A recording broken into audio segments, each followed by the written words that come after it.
I smiled politely when my aunt handed me a tiny paper bag at the family dinner. Inside was a cheap plastic keychain, the kind you find at a gas station. Everyone around the table chuckled. My cousins exchanged looks. Someone whispered, "That's it?" I said thank you anyway, because growing up poor teaches you one thing early: never complain. What none of them knew was that this moment was about to expose every lie they had told about me and completely flip the power in that room.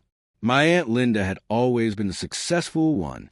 Big house, designer clothes, loud opinions. I was the opposite.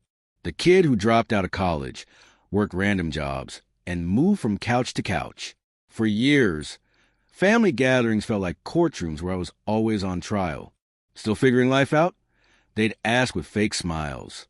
Linda loved leading those conversations, reminding everyone how she helped me once by letting me borrow $50.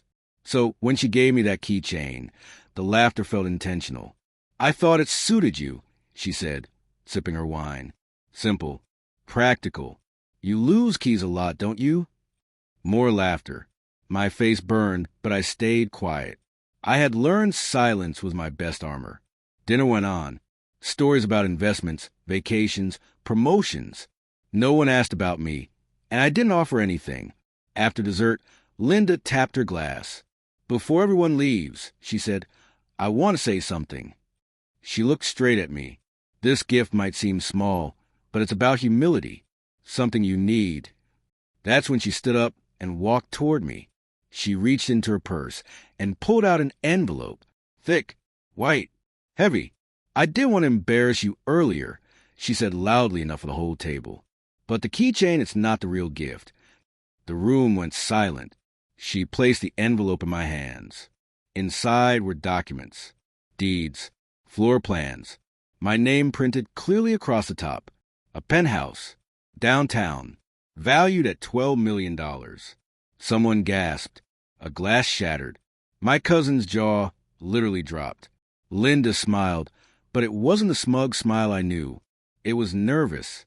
"You see," she continued, "your father and I made a deal years ago. If you stayed quiet, if you didn't tell anyone what you were really doing, this would be yours." Everyone turned to me. That's when I spoke. "I didn't stay quiet because of a deal," I said calmly.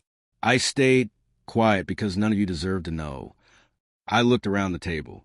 While you were laughing at my jobs, I was building companies under a different name. While you call me a failure, I was buying assets. I let you believe whatever made you comfortable. Linda's face drained of color. "The penthouse," I continued. "I already own 3.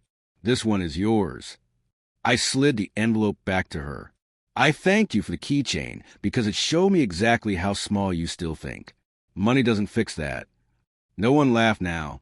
I stood up, picked up the cheap keychain, and clipped it to my keys. "This," I said, holding it up, "is the most honest gift I got tonight." I walked out without saying goodbye. The next morning, my phone exploded. Messages, apologies, invitations. Suddenly, I mattered. I didn't reply, because the real revenge wasn't shocking them with money. It was letting them live forever knowing they misjudged the wrong person.